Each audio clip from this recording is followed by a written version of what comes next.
আমাক কোকৰাঝাৰত ইমান ধুনীয়াকৈ স্বাগতম জনোৱাৰ কাৰণে আপোনালোকক সকলোকে মই অশেষ ধন্যবাদ জ্ঞাপন কৰিব বিচাৰিছোঁ। প্ৰথম কথা, আমি সকলোৱে জানো যে ভাৰতবৰ্ষই স্বাধীনতাৰ ৭৫ বছৰ অতিক্ৰম কৰিলে।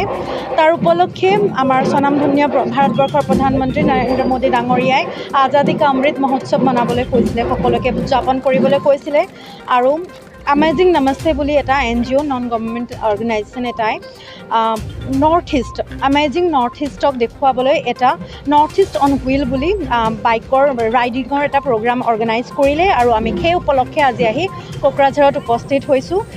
যদি আপোনালোকে জানিব বিচাৰে যে নমস্তেটো কি, মই কৈ দিব বিচাৰোঁ। N for Nagaland, A for Assam, Arunachal, M for Meghalaya, Mizoram, Manipur, S for Sikkim. Yes. S for Sikkim, NTE for Tripura, and NE for North East. नमस्ते। तो हमने ये नमस्ते अमेजिंग नमस्ते फाउंडेशन बनाया था और उसको लेके ये भारत के विभिन्न छोरों से बाइकर्स आए हैं और हम ये ग्रुप जा रहा है, इस ग्रुप का नाम है रेड पंडा और हम जा रहे हैं सिक्किम की ओर नॉर्थ ईस्ट को एक्सप्लोर करने के लिए, हमारी नॉर्थ ईस्ट की प्राकृतिक सुंदरता पूरे देश में दिखाने के लिए जा रहे हैं। Thank you. कितने आदमी ग्रुप में 10 राइडर हैं। वो लोग कल सुबह 7 बजे यहाँ से निकलेंगे, अलीपुर द्वार होते हुए वो लोग जाएंगे। एक्चुअली हम लोगों ने एक्सपेक्ट नहीं किया था such a warm gesture we'll get. Okay, it is a really good experience being a part of this expedition, and we are hoping for the best from tomorrow. And it's a really good adventure, nice, thrilling, and we are exploring new places as well.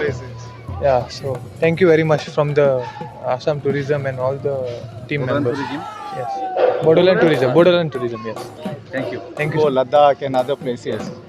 So Assam was never explored, so which has to be explored. Untouched places are there, which has to be touched by the people and know what is the beauty here. You know, so I thank you everybody for giving us the opportunity and checking our capability of doing everything. You know, so thank you for the tourism department. Thank you দাদা। হয়, আজি বিশেষকৈ আমাৰ গোটেই ভাৰতবৰ্ষত আজাদী কা অমৃত মহোৎসৱ তাৰ সৌজন্যত আমি গোটেই ভাৰতবৰ্ষত আজি মাননীয় আমাৰ টুৰিজিম মন্ত্ৰী জি কিষাণ ৰেড্ডি ডাঙৰীয়াই ফ্লেগ অফ কৰিছে। সেই সম্পৰ্কে আজি আমাৰ নৰ্থ ইষ্টত ৭৫জনীয়া এটা বাইকাৰ টীম আহি পাইছে। এই ৭৫জনীয়া টীমৰ ভিতৰত দুটা টীম, এটা 10জনীয়া টীম আমাৰ কোকৰাঝাৰত আৰু এটা 16জনীয়া টীম আমাৰ মানসত। আমি মানসত ইতিমধ্যে আমি তেওঁলোকক লগ ধৰি আহিলোঁ, মানসত তেওঁলোকক আমি ব্যৱস্থা কৰি থৈ আহিলোঁ আৰু এটা টীম আমাৰ কোকৰাঝাৰত আহি পাইছে।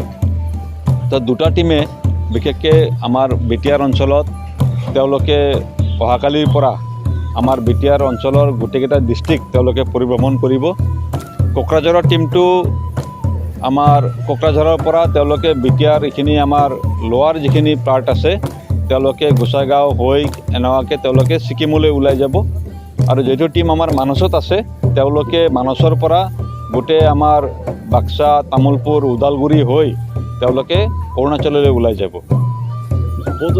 নিশ্চয়কৈ আজি যিটো আপোনালোকে দেখা পাইছে, this is the part of the our advertisement. তো তেনেকুৱাকৈ আমি বিভিন্ন ধৰণৰ আঁচনিবোৰ আমাৰ লোৱা হৈ আছে, বিভিন্ন ধৰণৰ প্ৰগ্ৰামবোৰ আমাৰ লোৱা হৈ আছে।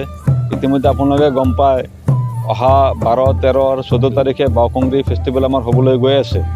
তো ইতিমধ্যে বহুত ডাঙৰকৈ আমাৰ সব যোজনাবোৰ চলি আছে। তো নিশ্চিতভাৱে এইটো এটা ডাঙৰ এটা মেছেজ যাব যে আমাৰ ট্ৰেডিশ্যনেল আমাৰ বিটিআৰ অঞ্চলত কেনেকুৱাকৈ আমাৰ ফেষ্টিভেল হয়, কেনেকুৱা আমাৰ এথেনিক ফুড, এথেনিক আমাৰ কালচাৰ, আমাৰ স্পৰ্টছ, বিভিন্ন ধৰণৰ পৰিদৰ্শনবোৰ হ'ব।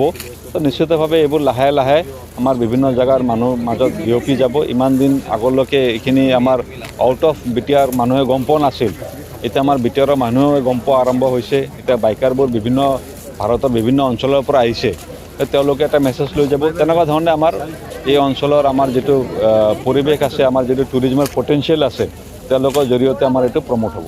Thank you, sir.